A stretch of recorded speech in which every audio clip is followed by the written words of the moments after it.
The Burn Smart Guide provides detailed information to help small landholders plan and conduct burns of surface fuels in areas of forest, woodland and tall shrubland that are less than 2 hectares in size. The Burn Smart video should be used in conjunction with the guide and shows an example of a mild planned burn within a small patch of woodland. Consult your local government for additional information and local advice before conducting a burn.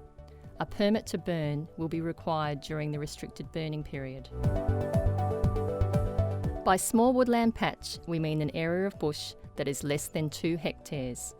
Our example is conducted within a Bankshire woodland, which is typical of the Swan Coastal Plain that includes the Perth and Peel metropolitan areas. Woodlands have less trees and more open ground than a forest. We distinguish woodland as vegetation with less than 30% tree canopy cover. The majority of the fuel will be found here in the surface layer, with the Banksia leaves and other organic material found above the soil. Fine fuels in the litter layer are dead plant material such as grass, leaves, bark and twigs that are less than 6 millimetres in diameter, and live material such as grasses that are less than 3 millimetres in diameter. These fine fuels ignite readily and are burnt rapidly when dry. The litter fuels of woodlands are generally discontinuous. This means the fuels are variable, so there will be some open areas with hardly any fuel at all. Heavier fuel loads of sticks and leaves will be found directly beneath the crown of trees. Mild intensity planned burns may not travel across discontinuous fuels, so planned burning in woodlands may require the use of more than one ignition point. To keep a planned burn safely contained in your patch, 1 or 2 ignition points are usually all that is required. However, if the fire behaviour is too mild and not effective, additional ignition points may be lit 15 to 20 metres apart. We are going to do a single point ignition using a match and watch the fire develop over the next 15 to 20 minutes. From the initial ignition, we are going to have low fire behaviour. As the fire spreads, it gets larger and preheats the fuels around it. The fire behaviour may increase over 15 to 20 minutes, and this will give us an idea of the fire behaviour we can expect for the rest of the burn. It is important to watch the fire behaviour of your first ignition to decide if you will proceed with the burn. The decision to continue should be based on your first ignition showing mild fire behaviour. If the fire behaviour is too intense, extinguish the fire immediately using a hose or other water source. Come back when conditions are more favourable, such as when the winds are lighter or when the relative humidity is higher. Plan to burn the patches separately over a number of years. Burning one patch at a time will ensure that burns are of a manageable size. Patches should be at least 10 metres from any buildings or other assets and include a minimum 1 metre separation from adjoining burn patches. Separation can be by fire breaks, paths, roads, driveways, rock outcrops, or any other landscaping that won't burn.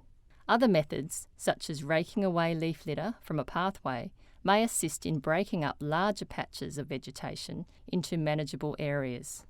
Assess the fuels within each burn patch to determine which area you will burn in the first year. Your property fuel management strategy should prioritise burning areas around the property boundary that are closest to the buildings. Of these patches, start with those that have the highest fuel load. The wind direction and strength on the day of the burn is very important. The wind speed should be between 5 and 20 kilometres per hour. This will dissipate the smoke and minimise inconvenience for neighbours. Consider carefully where the wind will carry the fire and smoke as it progresses. What we can see here are ideal flame conditions for a planned burn. The flame height is less than half a metre, about knee high. The fire is continuing to spread, but at a low rate. You will have areas where you have a dead shrub or fallen branch, where you have minor flare-ups with increased flame height. That is to be expected. But most of the fire should be slowly trickling through the surface fuels. 80% of this fire is a backing fire. A backing fire is a fire that is burning against the wind. Backing fires are the mildest and most easily controlled fires. The first ignition point of a planned burn is lit in the downwind corner of the area to be burnt. This will then become a backing fire that will burn slowly into the wind. The ignition point should be within 3 metres of the firebreak.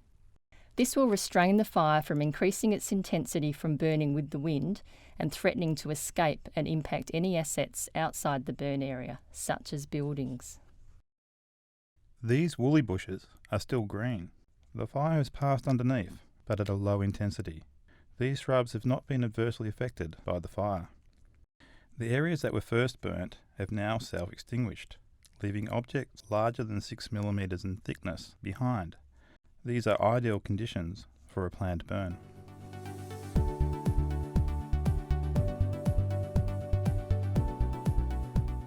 Under the correct burning conditions, consider burning after 3 p.m.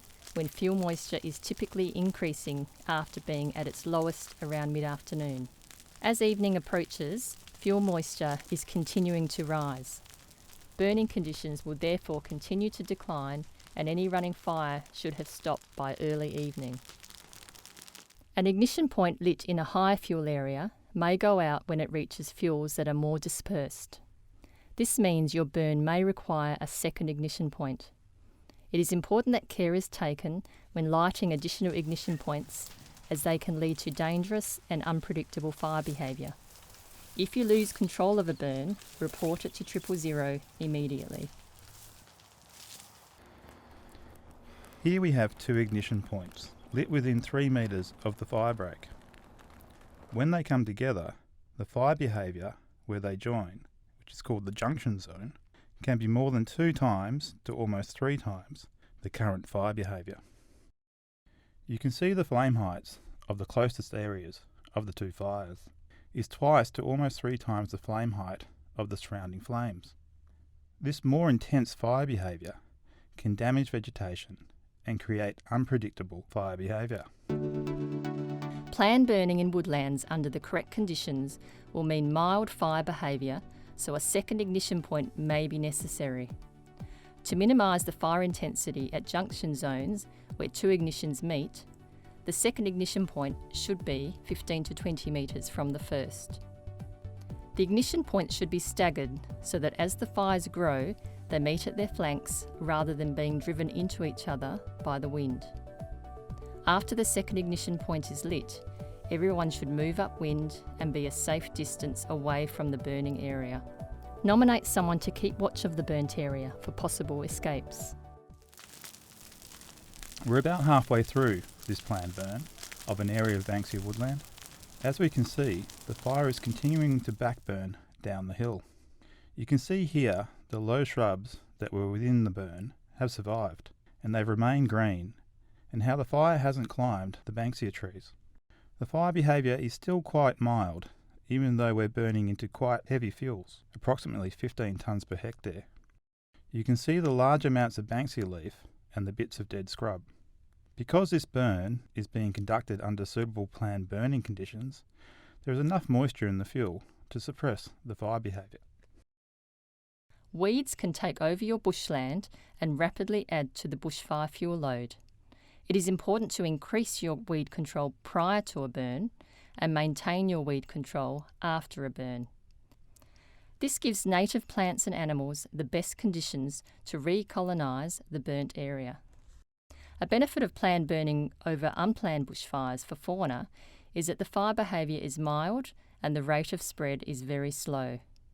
This provides fauna the opportunity to move away from the burning area and find refuge in unburnt areas or burnt areas that have cooled. Here we can see what could be quite a difficult burn, but by burning under the right conditions, that is, with the wind speed greater than 5 and less than 20 km per hour, the smoke is quite faint, and the smoke is going away from the road. That means we haven't produced a hazard that would affect the visibility for motorists. It is important to have a clean, clear fire break. Mulch has been left on this part of the break and the burn is slowly trickling through it.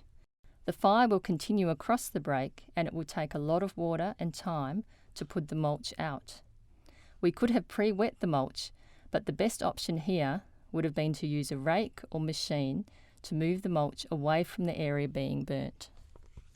Some tree species, such as this Noitsia floribunda or West Australian Christmas tree, have bark and hanging dead limbs that will naturally allow fire to travel up the tree.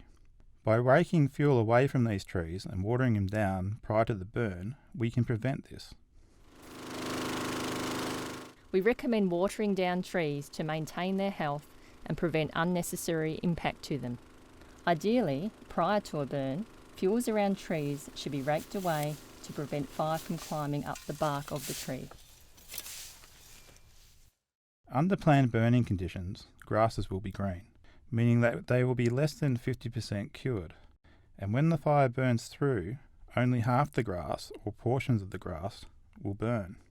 And you'll have this situation left behind, where you'll have patches of grass that are unburnt. Once the planned burn is complete, we need to make sure that we don't leave any areas smouldering. This includes large objects, such as logs. Do this by raking around them and applying water. It is also important to check the burn area the following day. Make sure nothing is still smouldering and there are no glowing embers. This will prevent any smoke issues for neighbours and yourself and ensure that the fire is safe and will not reignite. For further details on the most suitable conditions for a planned burn, read the Burn Smart Guide.